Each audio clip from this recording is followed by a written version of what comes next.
Summer heat ను cool shades తో beat చేయండి. Mr Opticals Mr Cool offer up to 75% off in summer glasses. IPL 2026లో match number 56 ఈరోజు జరగబోతున్నటువంటి match Gujarat Titans versus SRH Ahmedabad వేదికగా జరుగుతున్న మ్యాచ్లో రెండు జట్ల బలాబలాలేంటి, ఎవరు గెలిచే అవకాశం ఉంది, దీనికి సంబంధించి మాట్లాడదాం. మనతో పాటు స్పోర్ట్స్ అనలిస్ట్ సిహెచ్ వెంకటేష్ గారు ఉన్నారు. సార్ నమస్తే. సార్ నమస్తే Sai. Sir GT versus SRH ఎలా ఉండబోతుంది మ్యాచ్? జీటీకి గెలుపు చాలా ఇంపార్టెంట్గా మారింది అనుకుంటా. టేబుల్లో పైకి ఉన్నప్పటికి కూడా ప్లే ఆఫ్స్ వెళ్ళాలంటే ఇది కొంచెం గెలిస్తే ఈజీ అయ్యేలాగా అనిపిస్తుంది. ఎలా ఉండబోతుంది మ్యాచ్? హై వోల్టేజ్ మ్యాచ్, ఎందుకంటే రెండు టీమ్స్ కి చాలా ఇంపార్టెంట్. మీరు పాయింట్స్ టేబుల్ కనుక చూస్తే ఎస్ఆర్హెచ్ సెకండ్ ప్లేస్ లో ఉంది 14 పాయింట్స్, అండ్ గుజరాత్ కూడా థర్డ్ ప్లేస్ లో ఉంది, వాళ్ళు కూడా 14 పాయింట్స్ ఉన్నాయి. సో ఈ మ్యాచ్ లో ఎవరైతే గెలుస్తారో వాళ్ళకి 16 పాయింట్స్ వస్తాయి. 16 is a magic figure in IPL.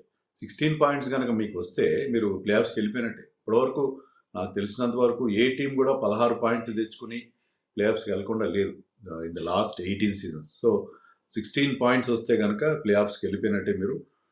So ఇప్పుడున్న ఏంటంటే అక్కడ 6 టీమ్స్ మధ్య చాలా ఇంట్రెస్టింగ్ బ్యాటిల్ ఉంది సాయి ఇక్కడ. ఎందుకంటే ఆర్సీబీ టాప్లో ఉంది, తర్వాత ఈ రెండు టీమ్స్ ఉన్నాయి, ముగ్గురికి 14 పాయింట్స్ ఉన్నాయి.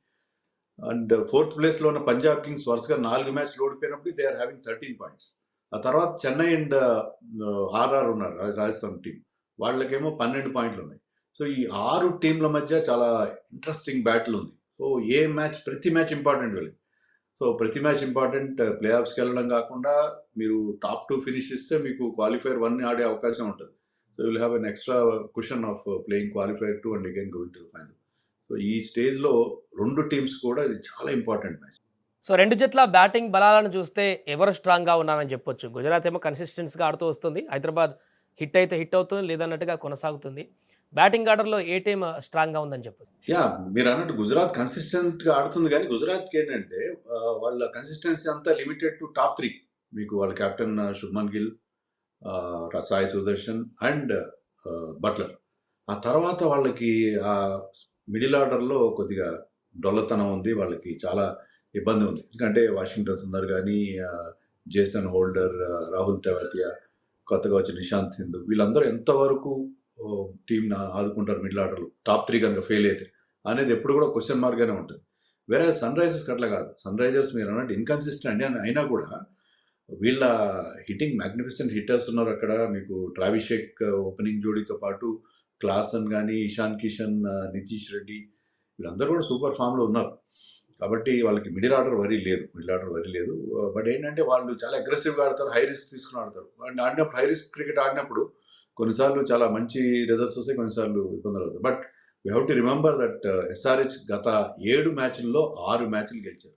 స్టార్టింగ్లో వరుసగా మ్యాచ్లు ఓడిపోయారు. ఫస్ట్ 4 మ్యాచెస్లో దే లాస్ట్ 3 మ్యాచెస్, కానీ లాస్ట్ 7 మ్యాచెస్లో they won as many as 6 matches. So అందుకని ఈ రెండు టీం, అలాగే మీకు గుజరాత్ తీసుకుంటే గుజరాత్ వాళ్ళు లాస్ట్ 4 మ్యాచెస్ వరుసగా గెలిచారు. అందుకే ఈ మ్యాచ్ చాలా important for both the teams, రెండు కూడా ఫామ్లో ఉన్న టీమ్స్. బౌలింగ్ విభాగానికి వస్తే ఏ టీం స్ట్రాంగ్గా ఉందని చెప్పుకోవచ్చు సార్? అంటే ఎస్ఆర్హెచ్ కూడా గత సీజన్ ఫస్ట్లో పోలిస్తే ఇప్పుడు కూడా స్ట్రాంగ్ అయినట్టు కనిపిస్తుంది. గుజరాత్లో కూడా ఆల్మోస్ట్ అలానే కనిపిస్తుంది. రషీద్ ఖాన్ కూడా ఫామ్లోకి రావడం అనేది చాలా ప్లస్ పాయింట్ కనిపిస్తుంది వారికి. ఏది బెస్ట్గా ఉందని చెప్పొచ్చు బౌలింగ్ విభాగంలో? బౌలింగ్లో అన్డౌటెడ్లీ మనకి గుజరాత్ చాలా స్ట్రాంగ్గా ఉంది. ఎందుకంటే రబాడా పవర్ ప్లేలో బోల్డ్ అని వికెట్స్ ఇస్తున్నారు, 14-15 వికెట్లు తీశారు. అండ్ సిరాజ్ అతనికి బ్రహ్మాండమైన సపోర్ట్ ఇస్తున్నారు. సో వాళ్ళిద్దరూ పవర్ ప్లేలో 6 ఓవర్లు వాళ్ళే వేస్తారు.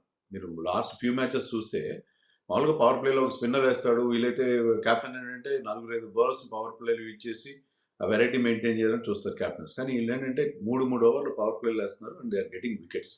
సో పవర్ ప్లేలో అది చాలా ఇంట్రెస్టింగ్ బ్యాటిల్ ఉండబోతుంది, ట్రావిస్ షేక్ versus Siraj and Rabada.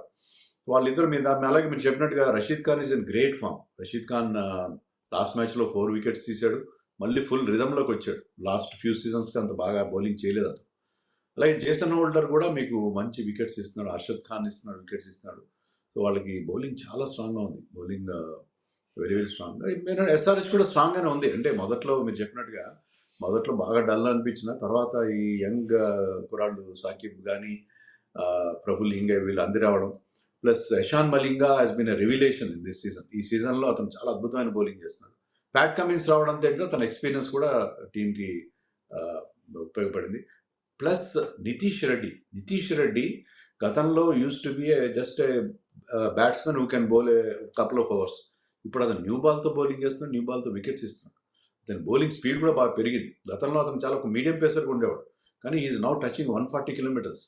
SRH bowling కూడా బాగుంది, but compare to Gujarat SRH bowling quality wise pedigree wise అంత స్ట్రాంగ్ కాదు, but they are doing well in general. But ఇక్కడ అంటే మొదటి బ్యాటింగ్ చేసే వాళ్ళకి ఫేవర్గా ఉండొచ్చు సార్, లేకుంటే సెకండ్ చేజింగ్ వాళ్ళకి ఫేవర్గా ఉండే అవకాశం ఉందా? అంటే ఈ మ్యాచ్ జరుగుతున్న పిచ్ నెంబర్ 5 రికార్డు కనుక మనం చూస్తే ఇక్కడ ఫస్ట్ బ్యాటింగ్ చేసిన టీమ్స్ ఎక్కువ గెలిచాయి. అది కాక SRH is always batting first team.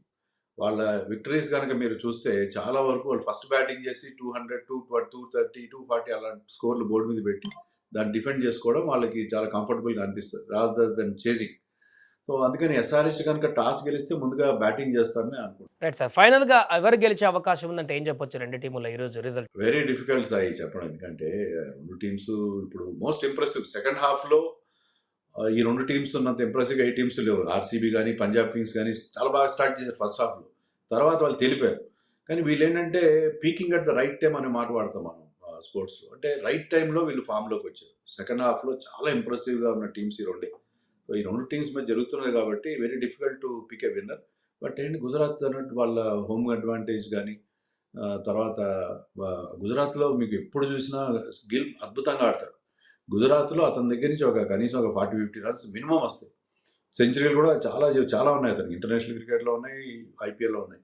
కాబట్టి Gujarat slight edge 51% in favour of Gujarat and 49 for SRH అని నేను అనుకుంటున్నాను.